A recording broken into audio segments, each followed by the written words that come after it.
Good morning, everybody. You're listening to the RepcoLite Home Improvement Show, sponsored by Benjamin Moore. And today, we've got some pretty great stuff lined up. It's maybe not the best stuff. This is great stuff. Let's just say it's good stuff. It's good stuff. You're not going to be disappointed. You may not be wowed, into some sort of, ecstasy or, seizure of joy and gladness, but you're probably not going to be bored to tears either. So it's good stuff, right nicely in the middle on the scale. Anyway, I got to move on or I'm going to lose people. I'm going to share a trick at the end that makes removing old caulking way easier. I hate that job. Absolutely detest it. I had to do that in the house this past week, and I found a solution, a real solution. This isn't silliness, and it's not power tools. It's a real solution. It's inexpensive, and I couldn't believe how much it simplified the process of removing old caulking. So we're going to talk about that, and also we're going to hear from Chad Danforth, one of RepcoLite's outside sales reps in Metro Detroit. Now, Chad's a former painting contractor, and he's got a lot of solid insights on products and application and more. We'll get to all of that coming up in just a minute. But first, I want to talk about something that happened this past weekend because it reminded me of one of the best lessons that I've learned while working at RepcoLite and hosting this show and all of those things. All right, here's the deal. My daughter Madi was out antique shopping. She's quirky. You got to understand that. She loves weird things. She laughs at anything with a duck or a goose on it. It's surefire humor. If you find something with a duck or a goose on it, Maddie's in seventh heaven. Anyway, she's out shopping and she finds something that she absolutely has to have. It's a glass sculpture that looks like a plastic bag filled with water, complete with a little glass goldfish in it. Right? It looks just like the little bagged goldfish you get from the pet store, except it's done in glass. Kind of clunkily. Clunkily, that's not a word. That's not how we get to the best content, Dan. That's why we're at the good level. It wasn't done with great skill, let's just say. Gorgeous, rare, valuable? No, it was none of those things. Weird? Absolutely. So Madi finds this strange item and instantly falls in love with it. But it was $40. So that was a little sticking point there. So Madi texts me the pictures and then proceeds to spend the next 30 minutes texting me her entire thought process as she wanders the store and debates buying this fish. The friend that's shopping with her thought she was nuts. Couldn't believe that Madi seriously liked this thing. She texted pictures to her fiancé. He had a similar reaction. So Madi's got her people, her close people, telling her that it's a little nuts. And then she tells herself, okay, they think it's nuts and it's $40. That seems kind of steep for what it is. And so finally, after about 30 minutes of hand-wringing considerations, she puts it back on the shelf and heads home. Didn't need it. It was too dumb. Good decision, right? What's the point of the story? What's the paint point? What's the big RepcoLite lesson that I said it reminded me of? Well, I'm going to get to that because the story isn't finished yet. See, an hour after Madi gets home, she's back in her car driving to the antique store. She walks in, snatches up that glass bagged fish thing, shells out the $40 and drives home all smiles. So now I can get to the paint point, to the big lesson that I learned. About 5 or 6 years ago or so, RepcoLite hosted a color and design event focused on the late Iris Apfel. Now, at nearly about 100 years old or so at the point of our event, Iris was famous for her over-the-top, clothing style, her fashion sense. Huge glasses, huge circular glasses, bold prints, crazy jewelry, and then her home. She was also an interior designer. Her home was packed with all the things she loved. Clashing patterns, quirky trinkets, vibrant color. She was all about maximalism. Now, in that event, we took all of Iris's wild, over-the-top decisions and design choices and distilled them to a single simple thought. If you love something, pursue it. Now, Iris didn't worry about trends or what other people thought. She surrounded herself with things that brought her joy. And that's what made her home, her fashion, really everything about her uniquely hers.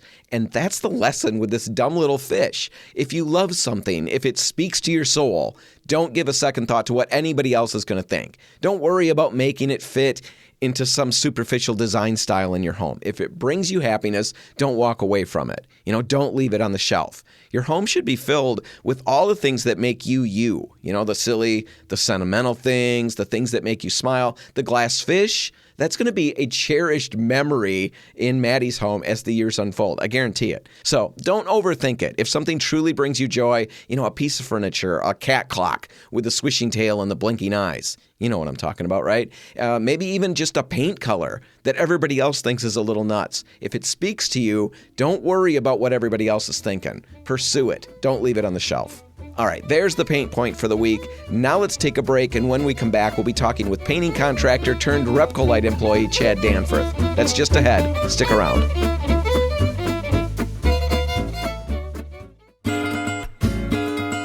Welcome back to the RepcoLite Home Improvement Show, sponsored by Benjamin Moore. And right now, I'm excited to share part of an interview that I recorded with one of my coworkers at RepcoLite, Chad Danforth. Now, Chad is one of our outside sales reps, and he primarily is working on the east side of the state in the Metro Detroit area, where we've got 5 locations. He joined RepcoLite about a year and a half ago after spending several years as a painting contractor.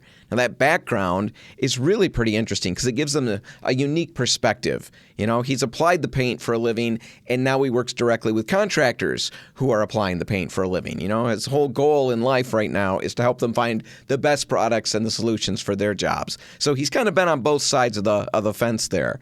Now, what you're about to hear in this interview is just a portion of our full conversation, and man, trust me, there's a lot that I couldn't fit onto onto this on-air version. I've only got so much time after all. And it was so painful because there were things that I wanted to air that I just didn't have time, including Chad singing a little country music. I even got him to do that on air. So if you want to catch that, find that full interview. We cover everything from competitive bowling to karaoke to some great causes that Chad supports, and you can catch that full interview in all of its glorious video form on RepcoLite's YouTube page. You can find it under the new feature, The Interviews. And check out the other interviews that we've posted there while you're at it. All right, let's get to it. Here's my conversation with RepcoLite's own Chad Danforth. All right, so I guess what I want to start with is just, have you ever spilled, paint? The worst possible place. Anything come to mind? I have been really fortunate. I painted professionally for about 10 years. I had a few small paint spills. I did have one incident, a piece of furniture fall down, but that didn't spill any paint. Okay. A piece of furniture fell down. Yeah. What are we talking about? So this is actually, I've got a little PTSD from this because it was so catastrophic, but I was painting a personal friend's living room. And this friend was in business overseas sometimes, and collected glass bowls, custom glass bowls from every country that he visited. And he would decorate his armoire or like his desk, his personal computer desk with all these different bowls from all these different countries. And so I said, okay, Michael, let's just slide this out from the wall. My team and I are going to be extra careful. You don't have to move all this stuff. We just need to get in there so we can paint the ceiling. And long story short is I had an employee at the time who tripped on the power cord. It had a power cord with a light source. And when he tripped, he went to grab like this. And it was one of the ones where like a hutch had to be fastened to the top to the bottom, and those were just missing. And so when he grabbed, the whole thing came down. All this glass bowls that he's collected for an entire lifetime hit the floor. One of them was full of whiskey and proceeded to hit all of his electronics. And right then, the homeowner came home, and I'm just left flailing. Oh my goodness! And I was like yelling, it fell on top of my employee. So first and foremost was his safety. And then, no, come on. Really? First and foremost, what's wrong with you? I know. It was a lot of emotions all at once. And I was not okay. I really had a hard time with that. This poor fella. How did the guy do with that? Your customer? My customer, she rounded us up. We got it cleaned up. I was just wrapping up the project, doing a punch list. She goes, you got to get this done because we got to get you out of here before Michael gets home. I'm going to tell him and we're going to handle this. But you need to leave this site because I'm fearful, which of course was not, I understand that. Well, it's not what you want to hear. Not what I want to hear. Yeah, that was the worst incident that has ever happened. I mean, I can't really think of a worse incident. I can, but not in a realistic world. No, because that's like crazy world. Yeah, it was. Did you ever work again after that? Not much longer. That was probably about 6 months till the end of my painting career.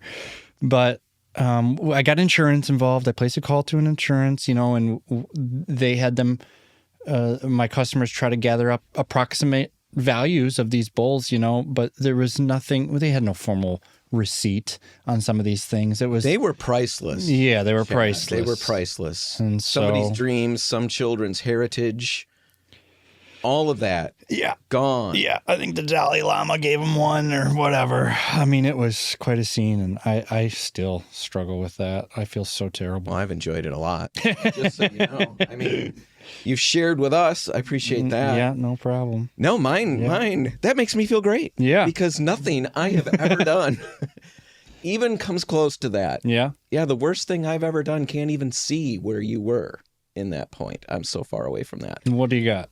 Well, nothing. I mean, it's just paltry in comparison. One of the things that I've done that I remember and think about a lot, I've talked about it on the show just as a, don't do this, but like the lid, we'll talk about, you want to avoid paint spill, always make sure you tap that lid really tight. Mm-hmm. So I'm working in the store at the Lakewood location and making paint, and you know what it's like trying to match a color. You're constantly back and forth, unless you're really good. Right. At the time I was not quite there yet, or the customer just, we just had to dial it in. So I'm making multiple adjustments and I get called away.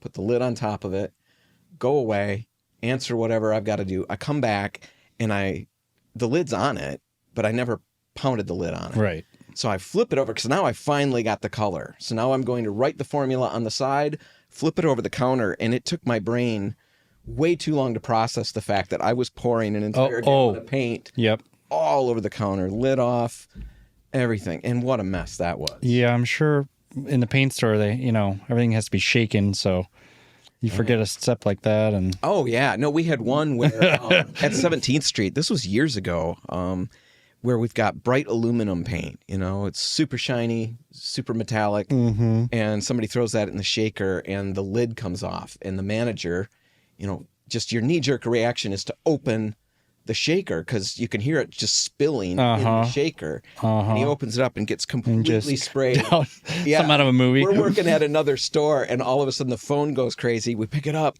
and it's the other store laughing hysterically because their manager is running around looking like the Tin Man. Hilarious. Completely covered with metallics. Yeah. So, what you do, or I guess what you used to do, because, we should say that, Chad did all this work as a painter. Yep. All of that. And then you transitioned how long ago to RepcoLite? About a year and a half. So mid-August of 23. All right. Yep. So you've got, a lot of experience, a year and a half's experience here. And then all your previous life as a contractor. That's it. Let's go way back. Okay. You're working on a crew. That's how you got started. How green were you when you first started? I was very green. What happened is I was actually, my first job was working at a bowling alley, and one of the league bowlers had a team named Diedrich Painting. And then I was a lane attendant, so I'm kind of up close and personal with a lot of these different guys. I'm picking up their bottles or whatever. And I don't know if you just saw, my work ethic. What does a lane attendant exactly do? Oh, lane attendant? You bring them little trays of goodies. You polish the wall if they need that. A lane attendant really is meant to kind of watch over some of the competitive leagues. Well, any kind of bowler really, but the competitive leagues, sometimes guys aren't sliding properly. You need to clean the approach. For if there's any kind of dust or anything out there, a lot of times pins will come back out from the machine, and then you got to go take care of that. Or relay messages. A lot of times someone's ball doesn't come back. I got to relay that to the counter. That kind of thing. Didn't come back. Got to go say, hey, ball return, lane 23. All right, so you're working as a lane attendant. So I'm working at a lane attendant. Diedrich Painting. He sees my hard work ethic, Dan. He says, wow, that was 20 years old. He says he's really busting his butt. And so he says, hey, I have a painting company. You don't have to know how to paint, but I could really use, a helper. And I thought, okay, I'm open-minded. Let me try it out. And so first day we show up, we had a job in Milford, Michigan, and he just starts having me carry stuff down into this guy's basement. And it's a home I was not used to being in. We're working for upper middle class individuals. This particular house was really nice, square footage wise, larger than something I was normal to. So I was just kind of in awe through the whole process, and just starting to go out to the truck, carry tools in, carry drop cloths in, and then it just started. Ron Diedrich is his name. He learned painting from his great-grandfather, who taught his father, who taught him, and just kind of in the family.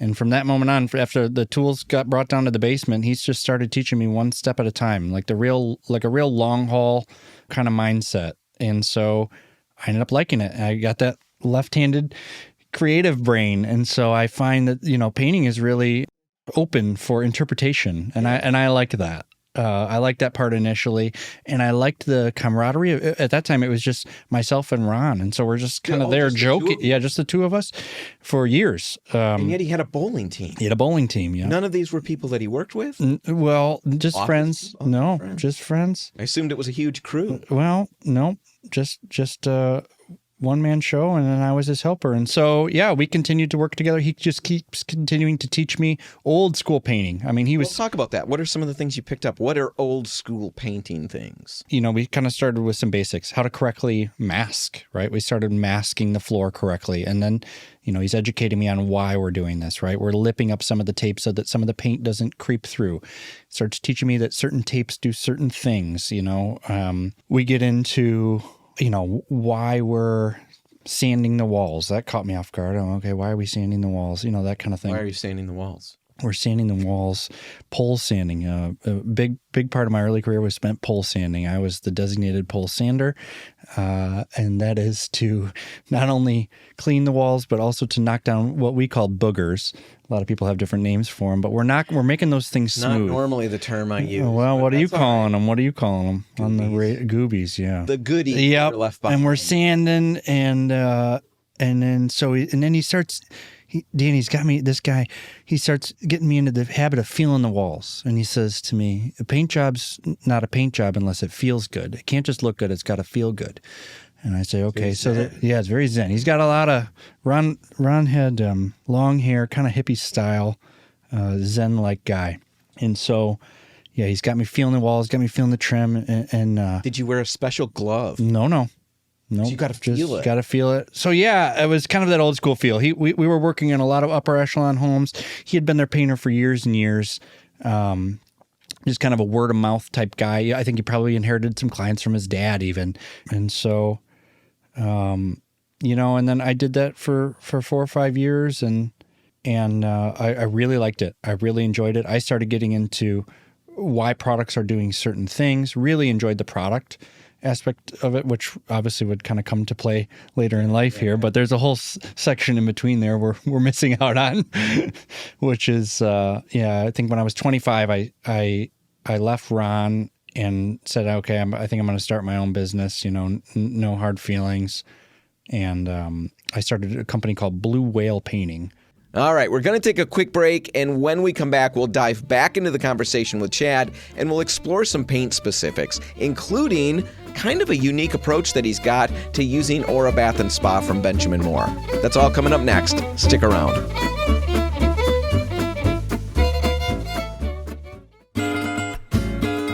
Welcome back to the RepcoLite Home Improvement Show, sponsored by Benjamin Moore. And right now we're in the middle of an interview that I recorded with RepcoLite's outside sales rep, Chad Danforth. Chad used to be a painting contractor before joining RepcoLite about 1.5 years ago or so, and he primarily works right now on the east side of the state. And remember, what you're hearing in this interview is just a portion of the full thing. If you'd like to catch everything that we talked about and actually tune into Chad singing a little country music to boot, if you want to catch all of that, just head to RepcoLite's YouTube page and check out our latest episode of the interviews. All right, let's get back to my conversation with Chad. So I know that somewhere along your journey, as a contractor, you worked on a log cabin restoration or a family that basically, this is probably before you knocked over all those vases and stuff in another home. This family almost adopted you, or you talked about this as an incredible experience. Well, Walter's job or something? Yeah. The Walters job, it actually was one of my last jobs. And the Walters job came to me. It was just a normal phone call that I fielded. Hey, we've got a cottage out here in Holly. We'd like you to come take a look and stop by. And just the architecture of this thing was very unique. I think it was something, one of those ones that had been added on to 4 or 5 different times.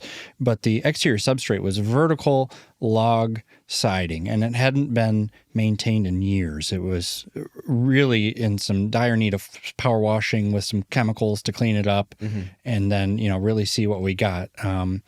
But I go out and I meet Gwen Walters, and she is just the absolute sweetest lady in the world. And she says, okay, listen, my husband built this house with his bare hands. We've been here, I think, 20 or 30 years now.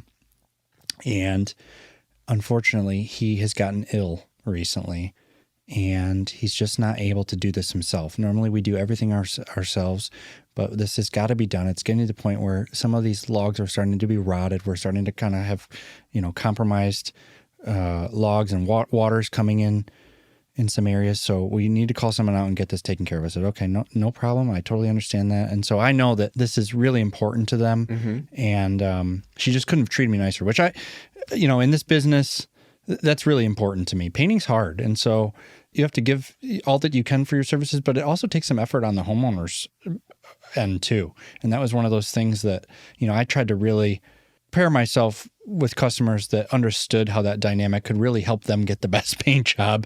Oftentimes you find some people that just don't want to give you what you need to help them. So let's talk about that. I mean, you're talking to a lot of people who could be hiring contractors. You talk about how there's things that we can do, as people hiring a contractor to get a better job. And I don't think a lot of people think about that. I think we think we're hiring somebody, and I'm going to make sure that crew does a good job. They've got a good, good reviews. They've got a good rapport. I talk to them, and okay, they'll listen to me. They'll understand, and they've got the skills to do it. You're saying there's something that we can also do, which I think is really good. I think that's good for people to hear about. What can we do as people hiring a contractor to help get the best project? Absolutely. So I think, the first thing is just preparation of the area. I think that's kind of first and foremost. There would often be times where I'd show up, we'd plan to do someone's kitchen cabinets or their foyer or whatever it is, and I show up, and I think, upon initial quoting, I say, okay, we'll take care of the big stuff. I have a crew. We're going to move your furniture. We're going to cover that up. But I need you, I think the term that I used to use was knickknacks, right? I need you to take care of all these little knickknacks before we get here. That's first thing. We have a large project, and some people have a lot of knickknacks. I think there's a lot of people that heard the beginning of this and all those vases going over that are thinking, what he's saying makes sense. Maybe remove those knickknacks. Yeah, that one was maybe my fault. Now I'm contradicting myself. But no, you learn. That's the thing. That's it. That was a horrible experience. Yes. So now I've got information to convey to other people to save them from that. Yes. That's how I do it. So you got to take down the knickknacks. And then, we've got to come to some kind of agreement with how the space that we're working in is going to be used for the duration that we are in there.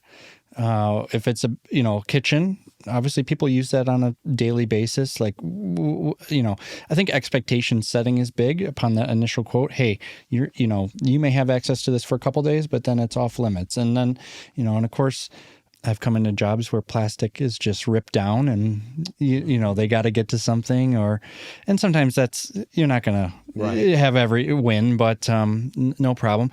But sometimes, I guess what I'm saying is some homeowners really do a good job of recognizing you as someone that is more than just the help, and they are able to kind of get into your state of mind and understand that they need to make it easy on you too, and everyone wins. Well, that's the big thing. That's the big takeaway is everybody wins. When you're communicating well, asking questions when you've got them, not stewing on stuff, finding out exactly what's expected so that your family can coexist, because it's, you're in the house for however long that is, depending on the project.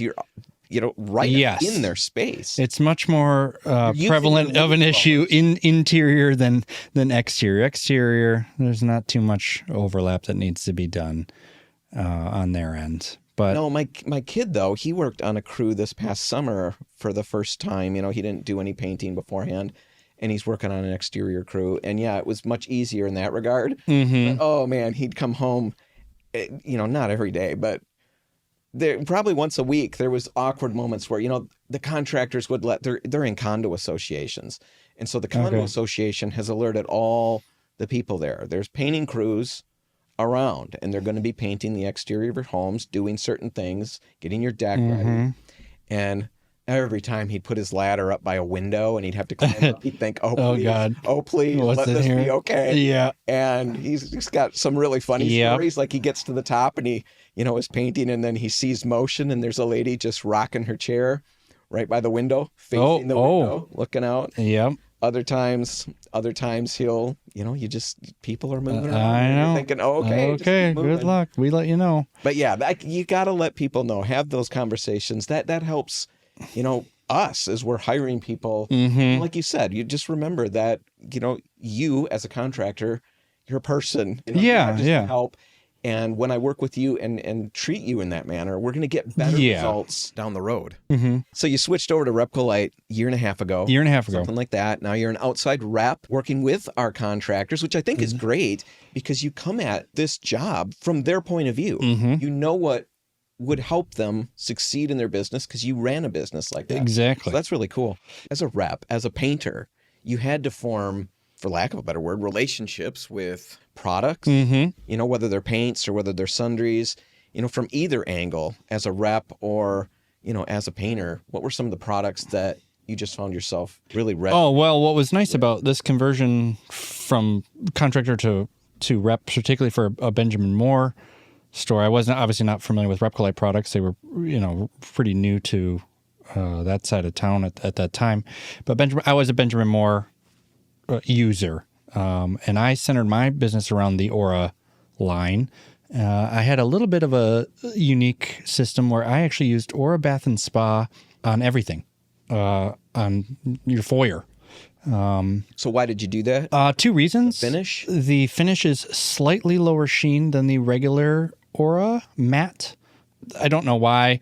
If from Benjamin Moore, they say, it's almost the exact same stuff with just a little bit of mildewcide added in. But when you dry them down, the Aura Bath and Spa absolutely is a little bit lower sheen. And that's a nice little hack for, some of those 20-foot walls and also for touch-ups. You can absolutely touch up Aura Bath and Spa on almost all bases and have pretty good success with it, particularly if you use the same cover, or the same week, that kind of thing. But it also is really nice off the brush. It's a little bit looser than the regular Aura. Yeah. All right. There is a little bit of a consistency difference. I used to use the Corona Excalibur brush for that product. I'd pair those together, and man, you can really get a good 24-inch brush stroke, at the ceiling line with that combo, and you're still getting really good coverage, and it just rolls off really good. So did you mix? Did you mix brushes with products? Oh yeah, absolutely. So you have different brushes. Absolutely, different brushes for different products. I got pretty into really honing in some of the details with tapes and brushes for products. Now, not all the time. You could probably drive yourself crazy trying to, find that. And I think I narrowed my brush selection down to 3, right? We have a trim brush. It's typically pretty soft. For trim with the Advance, it's not hard to make that, look too good. Benjamin Moore's Advance. Yeah, Benjamin Moore's Advanced line. Yep. Just self-levels beautiful. Yeah. And so I typically like something firmer from, my wall paints, and then, a soft bristle brush for trim. And then, of course, those, upon the tail end of their life would get recycled into like ceiling paint brushes, or a duster brush. Yeah. I wasn't big on duster brush. That guy Ron I was talking about way back, he said, we don't just push dust around. We remove the dust with a vacuum.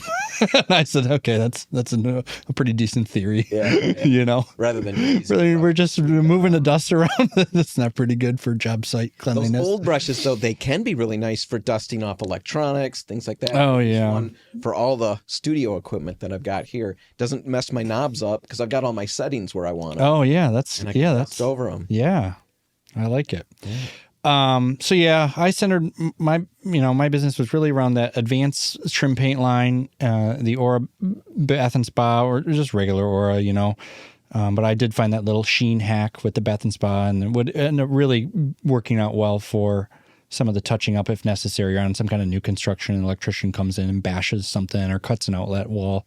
I thought that was a reasonable looking touch up at the end of the day. Didn't have to go corner to corner, but that absolutely is personal preference, and I'm not saying that's. No, that's working for you. Yeah. Other people have different things. And then I really liked, I was a big believer, and this is hard for me to sell now that I'm a rep. Here's a little bit of crossover. I used to exclusively buy Benjamin Moore's ceiling paint. Used to be in a yellow can, now it's in a purple can. If you work in a store, you call it, premium waterborne ceiling paint. We call it 508, which is the SKU. That particular product has elite coverage, and you can tell that it is a high degree of solids content to it. And so in a lot of circumstances, I was saving an additional coat. If you get and this is a little bit counterintuitive too, I would use sometimes up to a 3/8 inch roller cover for a ceiling and just dip a lot. I would use dipping to get a lot of product on, and that 3/8 roller cover would just, level it right out like a steamroller on a road. I think a lot of people like to think about taking large roller covers, thinking added coverage or mileage. But if you get in the habit of just dipping extra and moving that paint around with a cover that's not going to pull paint back off the surface, I think a lot of painters will find some success with added coverage capability. 1/2 inch is not unreasonable for a ceiling, but if you really want to get, a nice roller cover on the ceiling, if you take the time and buy a nice roller cover and dip and really get yourself into a flow, that 508 ceiling paint can cover off with the white, can cover some decently off-white ceilings in one coat. And it's completely flat, dead flat. Dead flat. No matter what color it's tinted to. Yeah. And that's huge on a ceiling because, with the light coming in, angles, the smallest little thing, if there's a little bit of sheen, and a true flat ceiling paint, in most situations, those, when they're tinted to certain colors, the colorant itself is going to give off a little slight sheen. And that can be enough to see roller marks. Yeah, critical lighting situations, right? And that product, I just didn't stray with, a lot of guys want to use, more cost-effective ceiling paint. And there are, I'm sure, places for that. But the kind of work that my business was doing, I like to develop a system and just get into it. Aura, waterborne ceiling paint, advance. That's my system. There's obviously jobs that called, if someone was on a budget or something like that, they have a rental, we can start to navigate to some of those lesser, not top of the line products. But that was kind of my system. And you prepare, you kind of pair the sundries with it. You experiment. Painting's kind of about testing and finding out what works for you, what works for your style, especially with brushes. Roller covers, there's so many, between the woven and the microfiber and then the micro plush and what's really happening. Kind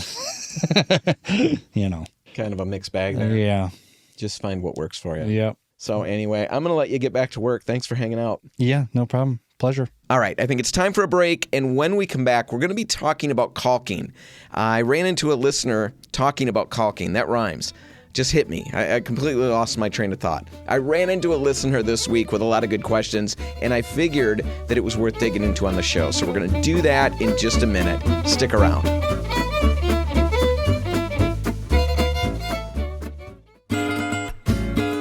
And we're back. You're listening to the RepcoLite Home Improvement Show, and in this last segment, I want to talk about some caulking questions that I was asked this week by a listener. Now, the person in question was doing some painting, and she'd done all the prep work, all the prep work she thought. And then she gets closer to painting, and she notices the existing caulk around some trim and windows. She hadn't seen it before. She notices it now, and she sends me some pictures. It wasn't in the best of shape. There were gaps, there were cracks, and so on in it. And in her email, she asked if she could just caulk over it with new caulk, to make it look good, to clean it up, and then just go on with her painting. Is that okay? She doesn't need to remove it, right? That was the main question. And certainly, Anything's possible. If you're in a situation like that and the existing caulk is fully adhered, it's free from cracks, it's in a dry, non-water exposed area, you might be able to apply, a thin bead of new caulk over top of it and just walk away. Maybe it'll be fine. Just make sure that new caulk is compatible with the old. But with all of that said, and I think you're picking it up, if you want the best results, the general rule of thumb is that you really should remove that caulk first. You're going to get better adhesion. Oftentimes, new caulk just won't bond well to old, dried out, or cracked caulk. And you're also going to get a smoother, cleaner finish. And that for sure was going to be her situation because the caulk that she had was pretty bubbly. It wasn't applied well in the first place. The first original caulk wasn't applied well. New caulk over top of that, it's just going to look messy and uneven. Trying to put a layer of that over top, not going to look good. So definitely her best way forward was to remove that old caulk. Now, the next question, of course, came up. How do you remove the caulk easily? Well, I had an answer for her that I had to go back and kind of retract a little bit and give her some better advice because after talking to her about it and walking her through the process, I went home and did the same thing around my tub surround. And I found a better system, a system that worked really well. So if you've got caulk that you've got to remove, I've got the system. It's still not fun, but it is way better than what I would have recommended previously. And in fact, what I did recommend to that poor listener. Fortunately, I was able to give her the adjusted version before she actually started. So how do you remove caulk as easily as possible? Without power tools. I mean, there's maybe power tools that could make this easier yet, but this is the old-fashioned way. How do you remove it as easily as possible? Here's what you're going to need. You got to gather your tools first. You need a good utility knife, something sturdy, and that's for scoring the caulk. You need a caulk removal tool. Metal works better here. It can damage your surfaces, so be aware of that. Plastic is safer, but in my experience, I had no leverage with the plastic one. I couldn't really make it do anything. So use what will work best for you. If you go with metal, just be careful with it as you're working around delicate surfaces. So you need the utility knife, the caulk removal tool. You need a stiff putty knife and you need a flexible putty knife. You need rags and a scrubby pad for cleaning up. And then the last thing you need, the piece de resistance, the game changer. You need caulk remover spray. Now, I'll be honest, I thought the caulk remover spray was a complete gimmick. I knew about it. I've known about it for years. I thought it was ridiculous. I assume this job is really all about brute force. But in this instance, I gave it a shot because I thought, whatever I'm going to learn when I'm taking this caulk out from around the tub surround, I'm going to report back on the show. So I might as well try this. And I was blown away. It completely changed everything. Now, the instructions on the spray said to score the caulk first, spray the remover on, wait 5 to 20 minutes, and then remove the caulk. My caulking was old and tough, and so even scoring that was a battle. I got some of it out and then sprayed the remover on. I waited the 5 minutes, and the result that I got was the remaining caulk peeled up way easier. I mean, it still wasn't, like a walk in the park, but it was way less of a struggle. And when I saw that, that's when I ditched that whole scoring step and I went straight to spraying everything. So I sprayed all the rest of the caulking around the tub, waited the 5 to 10 minutes, and the caulk softened right up. I was able to go and score it with my utility knife, and then hitting it with the caulk removal tool, I removed 8 to 10 feet of caulk in the same time that it took me to do 3 feet without the spray. So use the caulk remover spray. It's going to save you a ton of time. Now, once you've got all of that caulking out, wipe everything down with rubbing alcohol or a mild detergent to remove any residue. Use your little scrubby pad and all of that. If there was mold and mildew there, clean that area with a bleach solution, and then let everything dry thoroughly before recalking. So, final verdict. Caulk remover spray is absolutely the real deal. If you're tackling old caulking, don't skip it. It's going to save you time, frustration, and who knows what else. Maybe even some choice words. Who knows? All right. That's all the time we've got. We're going to have to wrap this one up. If you want to catch it again, you can find it online at RepcoLite.com. Whatever you do today, make sure paint's a part of it. Have a great weekend, everybody, and I'll see you next week. I'm Dan Hansen. Thanks for listening.